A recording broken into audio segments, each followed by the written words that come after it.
Okay, let's do this. So, hello everyone. Today I'm joined by the wonderful Mairead Moran from Studio M Ldn. And I asked her to join me for this new series that I'm doing on my Instagram called Designer Turns Entrepreneur.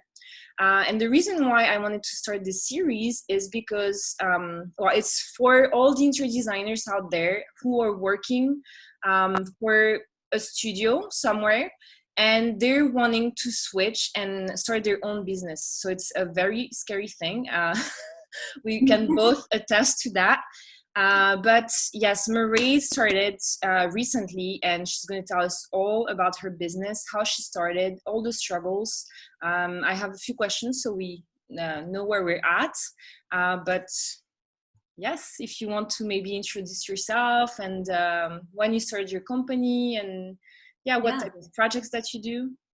Yeah, so we started this year, Studio M Ldn, and predominantly our background was hospitality, and a small section of that was working with property developers in the residential market, but lots of commercial projects. And yeah, during this time, obviously we're in lockdown, we're during a pandemic, and I still believe it was the right decision to do. So I feel like if you know you're happy during maybe the lowest time of getting projects on and keeping the momentum going on projects, then you know you've done the right decision.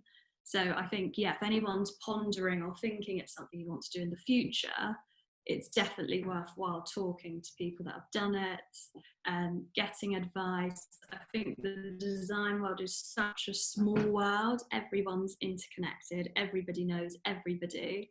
So it's talking to people and connecting and building them relationships from early days, because when you do eventually go out on your own, it's them stronger relationships you have. You go back and lean on people and you bounce off them, and that's what it's about for me, sort of the creative energy of bouncing off different people and working together, because it's teamwork at the end of the day. It's not just one person driving it. I think, and I think that's what I love so much about interior design, is that designers like to collaborate. They like to brainstorm together, exchange ideas. And that's what I really like about working with designers from all over the world, is that everybody's got a different vision. And it's so interesting.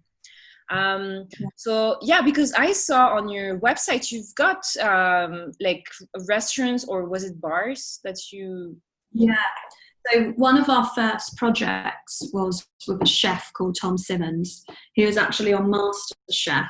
And that was one of our first projects. It was a real gem of a project. It was his second site. He's got a restaurant in London Bridge, and he wanted to grow and expand to his second site and bring it back home to Wales, because he's Welsh.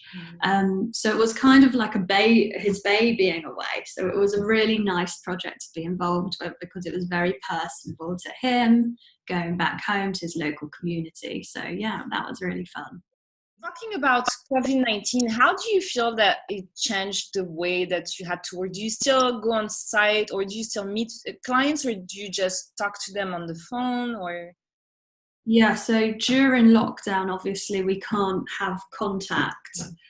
And now they're starting to ease it so that you keep your 2-meter distance. But predominantly it's been Zoom calls, Zoom videos, presenting that way, keeping in touch with clients. I mean, we don't have any, we had finished just before lockdown our projects on construction, so we don't have any at the moment on construction. So that hasn't been a challenge for us. So in that regards, we're okay. It's all been through working remotely, and just when we do need to present, it'll be through a Zoom platform or GoTo or Google Hangouts. How did you decide, like one day, that's it, I want to do my own thing and I'm quitting? So I think it wasn't just one day I decided, okay, I want to do my own thing. I think you're either that personality or you're not, because if you are going to start your own studio, you're going to adopt a lot of stresses that comes with it, because you're a designer intrinsically, but then you have to start being a business person as well, and you have to start dealing with the finances, and as a creative, maybe the finances are a different side of your brain. So I think I always had that itch that I wanted to do my own studio. And I was speaking to someone recently and they were saying it's either if you feel you're more of a manager than being managed. So there's two types of people that want to be managed and people that are more naturally a manager. And it is a good way to look at it. And that's kind of the test of, how do you like working? Do you like someone sort of guiding you through a way of working and supporting you that way? Or would you rather be the one guiding people? So I think it's down to your personality. So I always knew I wanted to do it. And I had worked with people like Fran Hickman at the early days, who started on her own. So I'd watched people she had come from Soho House, and I had watched people that had started on their own and how they had made that transition. And for me, it was gaining the knowledge and the expertise from big firms previously and learning all the skill sets that you need. And that's going down to the technical drawings, the CAD and the architecture, and then obviously the conceptual side, the design, but also the business side of contracts, finances, fee proposals, fee forecasts, stuff like that. And it's really good if you can get visibility of that in a studio. Now, some studios aren't very transparent with sharing that side. So I was fortunate, my last company, that I did have visibility and had to have an involvement in that. And stuff like how many hours you're spending on a task and are you making money on this project? Like, it really got down to nitty gritty stuff, which is more of the business side. So then I naturally knew I've gained enough experience. And it was the question for me of, if I stay at a company, am I going to learn any more than I've learned? Am I going to advance myself, or do I feel that I've got my skill set now, and now it's just a case of going out on my own? And it was naturally the right time. And it was really weird, because I was having a conversation with someone 6 months ago and they were saying, why don't you just do it now? And I naturally didn't have like the urge. And then 6 months later came and there was nothing else I could think about. It was just get me out on my own. Well, maybe your last company actually helped you to give you, some insights on what the business side looks like. And maybe, you were like, yeah, I think I can do this. Yeah, I think definitely my last company, out of all the companies I've worked for, definitely exposed me to the business side, because a lot of studios wouldn't even expose their fees. They didn't want you to know their fees, because then you compare your salary to what the business is taking on. So that definitely helps. But if you don't have that, there are people that can help you, and you can always outsource people to help you in the business or the financial side. So you can focus on the creative side. So it's just how you set up your business. But I wouldn't say there's technically a right way. Everyone's learning. I mean, even the companies I worked for, who were big established companies, it was very clear that they were still learning and adapting, because I think you have to evolve as you go on. You can't be static in your mindset. Yeah, totally. And what do you find the most challenging? Probably it's the business side, I'm assuming, but can you maybe something more specific, or challenging the most, or finding clients? I think time is probably challenging. I mean, pre-lockdown, when I first started, I was designing, then jump into CAD, then dealing with new business, then drawing up contracts, doing fee proposals. So it's the juggling act, I think. But it depends on your personality. I am the sort of person that likes to run 100 miles an hour and thrive off adrenaline and fast moving. So I weirdly enjoy all of that. But again, it is a challenge to juggle it all and know yourself, not to take too much on. Don't say, I think I think I really follow my gut, and if I had a few client meetings who were offering good budgets, good fees, but naturally in myself, I thought, there's just something in my gut that's telling me I don't know if this is going to be a good collaboration or a good relationship. And I think that's the big takeaway from this. Don't just force yourself to take any project, any client because you want the money, or you naturally have to be committed and invested in the project and want the best outcome, and it has to be collaborative with your client. It's a relationship at the end of the day. So I would say, yeah, the biggest challenge may be actually saying no rather than yes, which many people wouldn't always say, I would think. But yeah, because we tend to just want to take on, like, I do this, I just want to do it all. And, you know, I mean, obviously, I think when we start our own business, we just, I mean, I'm the same way you are. I would work all day, all night. You know, because it's for your business. It's for, you know, it's your own thing. You're like your baby. So it's easier to just work too much. And, you know, I mean, some of my clients are, well, obviously, because it's all remote, I work with people, you know, from the States. And so, especially now that I'm in Thailand for now, you know, I've had to work in the middle of the night with clients, you know, in the States. But I think it's different when you do it for your company. But yes, I think saying no is very difficult. And I think a lot of people, when they start, they struggle with, well, finding new clients. How do you think the best way to do it is? How do you find your clients? Is it just word of mouth, or? I mean, ideally, if you're in a company and you're looking to leave and go on your own, you would want definitely a client lined up before you leave. And for me, it's kind of being word of mouth. People have been in your spaces and then they've asked people who's designed this. You've been recommended, and that I do feel is the best way, because there's already that trust level if you've been recommended. And if some people go down the marketing advertisement route, we haven't gone down that route yet, just because we haven't needed to. We might look at that in the future. But yeah, more or less it's been through recommendations, people that have seen our work or already know me as a person. I didn't even ask you, do you have an office, or you still work from home?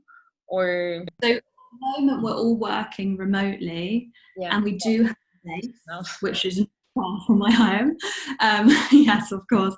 But yeah, I don't know. I think this lockdown, this pandemic is making people really question their work environments, and our offices a needed hub, or can we all work remotely? I mean, I really enjoy getting everyone together and bouncing ideas off and passing stuff across the table, especially with materials and image banks and stuff like that. But I don't think it's absolutely necessary Monday to Friday to all be in the same space. Initially, you need to think about all the expenses that you're going to have. And I mean, working from home, I mean, I love it. I work with people who only work remotely, and it works fine. Obviously, we work with designers, so we don't go to site. We don't need to go to site. I think it works perfectly for us to work this way.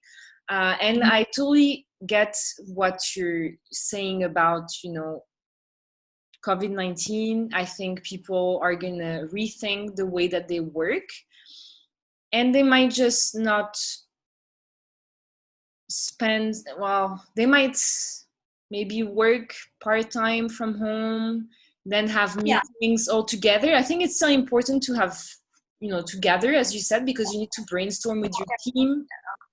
Yeah, definitely. I think people are going to encourage flexibility a bit more, especially in the corporate offices that were more conventional, that working from home isn't so preferred. I think they're going to look at flexibility. It'll be interesting to look at business models like WeWork, how they'll evolve during this time. And yeah, ultimately, we think that open plan offices might actually get smaller. Maybe it would be a flip on how open plan offices are. Maybe we'll start to reduce our sizes and go a bit backwards in that respect. But yeah, increase flexibility, and then that works with our lifestyle and how the world has started moving as well. People are more productive if you give them some flexibility to, decide I'm more productive when I go for a run in the middle of the day. Yeah, it's so interesting. I always say this to the team. We all know the finish line and what we want to get to and what we want to achieve. And how we get there is a different process for everybody. For me, I wake up at sort of 6 a.m. I'm quite an early bird. Wow. I'll do like a blast of a workout, and then I'll work off that adrenaline. Yeah. And I get so much done in that chunk of the morning. And then from like 12 till 3, I'll just be like taking it easy, plugging along. Whereas Jo, like, she gets her buzz like mid-afternoon. So she'll be like coming up with, we'll have a powwow, and she'll be coming up with all the ideas at like 4 p.m. and it will wake me up. And it's just so interesting. People work so differently and have their creativity time at different times. And I think as sort of an owner of a company, you have to work with that, not against that. Make sure people are working to the best of their ability and the way they want to work, rather than confining them, because you're not going to get the best results that way. Yeah, I totally agree. I wrote an article for my blog, I think it was last week. And I was saying, you need to start trusting your team. If you start your own company, you have better things to do than micromanaging everyone. You've got to trust the results and not the process, because otherwise, you're the head of the company. You need to be thinking about strategies that you can find clients, strategies to grow, and you don't have time to check, is this person doing their work? It's 3 p.m. I hope they're not having a 10-minute break or something, So I think it's the right way to do it. I had a few other questions, but I don't know if you're a very organized person, but do you usually split your time, for different tasks? Or like, do you maybe have a time during the week that you deal with all the admin stuff, and then, days that you only do design work? Or is it just a little bit of everything every day? Yeah, I'm a Virgo, so I'm naturally an organized person. But I feel it just hasn't worked, me saying, okay, Monday's new business administration, contracts, that sort of stuff, that could business day. Tuesday's creative day, because you'll get a call from a client. They'll be like, oh, I just thought of this, like, would it work? And it's like, okay, hold on, we'll mock up an idea, or we'll drive more of a concept, and you get pulled left and right. So being, again, like, rigid and setting a box of different tasks, it just doesn't work for me. And I like the buzzes of, maybe at 9 p.m. I'll think of something and we'll try it out creatively and like mock up something. I'm not very good with set days. It's kind of a muddle of everything.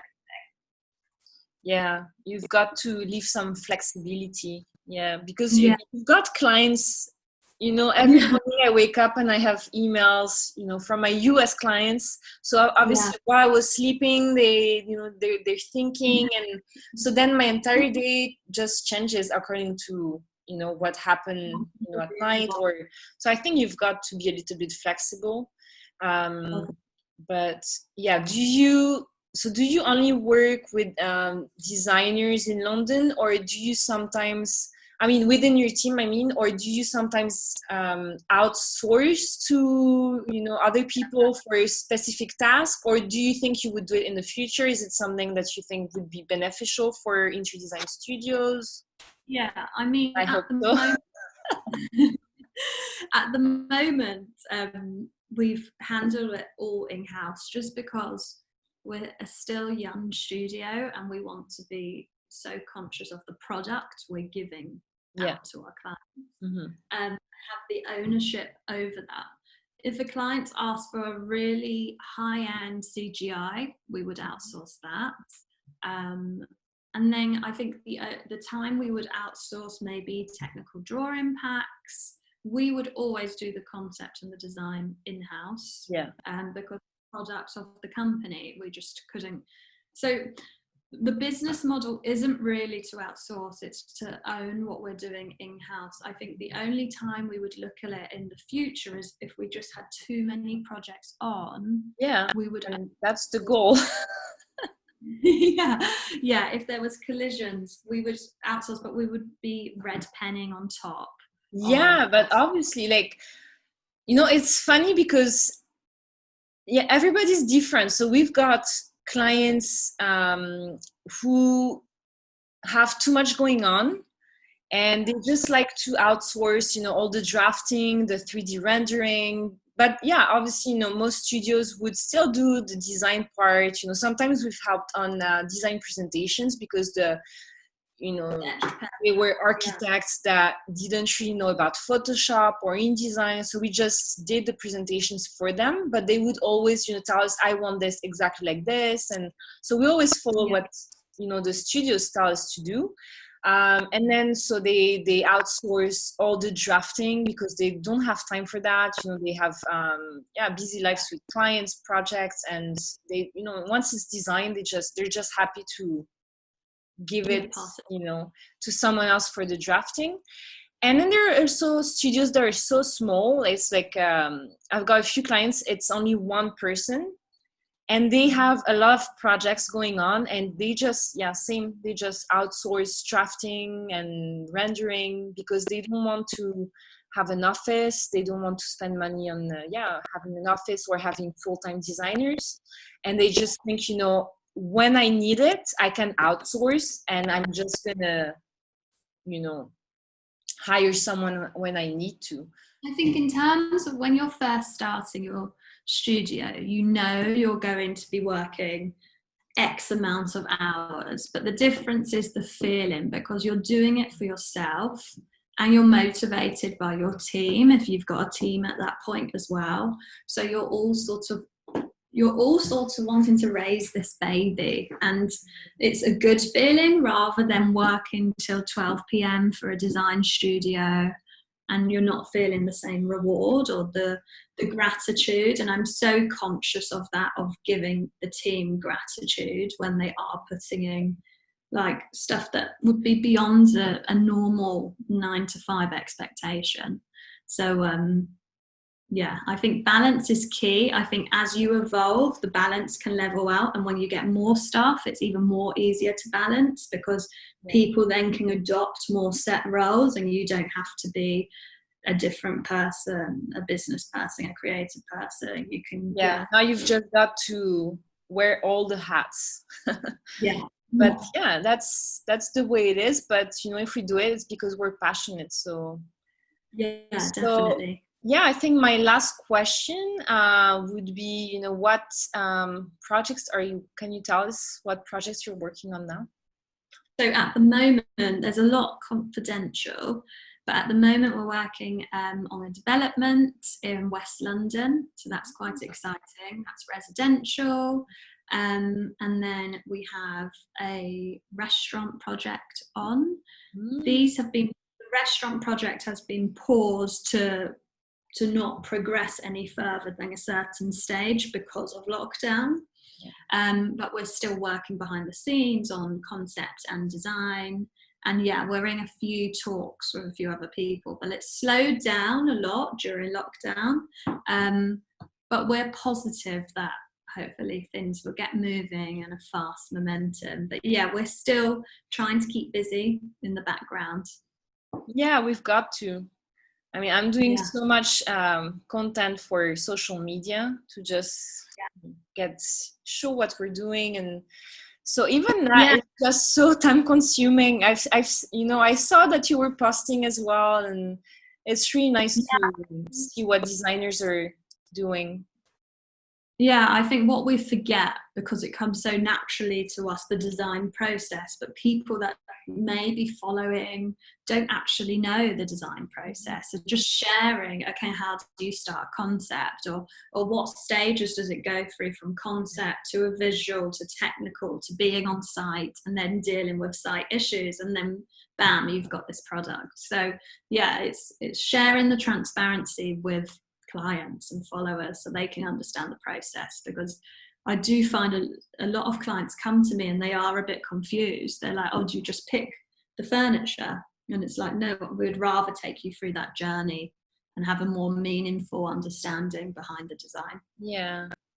And I think for us designers, the process is so interesting. It's the best part, you have a space that, is something else, and then you transform it, and it's such a long process, and that's the most exciting part. So it's nice to share this part as well on social media and show, your potential customers, that's the way we work. And if you work with us, that's the way that we would work with you. And it helps them, it helps build trust as well, that you mentioned it before. So I think it's it's very important.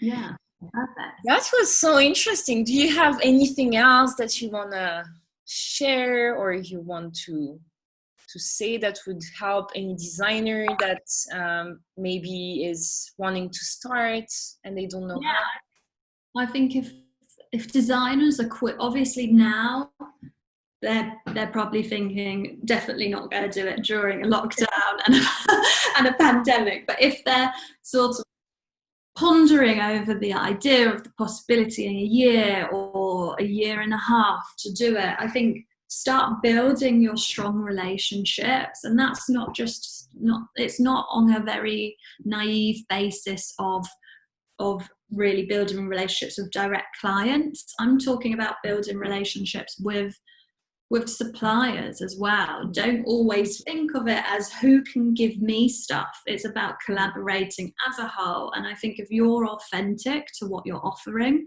more will come back to you. So don't just feel like I've got to make money and I've got to meet that millionaire with that house in Mayfair so I can design it, because that I think doesn't work, and that's a superficial level. I think really build your network of your suppliers that you're going to use, your contractors that you have a really good relationship with, because they're interpreting your drawings and they're building for you. So if you have that relationship with them, great. Your suppliers, because there's so many issues on site where something will happen and you'll need a tile or a material within a week and you need someone to call, like stuff like that maybe you're not thinking of. And that's really useful. I'd say that's a big takeaway for us. But enjoy it, really. Like, don't see it as a fear. It should be exciting. It shouldn't. You shouldn't look at it as the negative connotations, because, I think there will come a time where you just feel you want to do it, and that's what you should do. Have a client lined up so you've got a project to do, and then really enjoy it. And hopefully, from that project, people will see it and want to work with you. At the end of the day, being a designer is creating something for someone. And in the hospitality industry, you've got the functionality of driving revenue and circulation and flow. And then in Resi, you've got more of a sanctuary, a personal space to someone. So it's, have a look at what sector you want to be in, what area you want to be in, or how diverse you want to be in. And then over time, develop your style.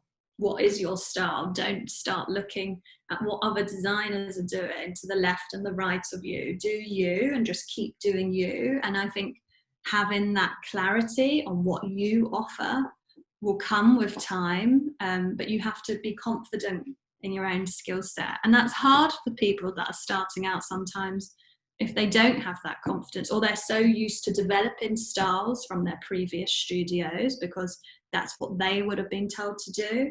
But you have to have clarity of you. So jump off the cliff and do it.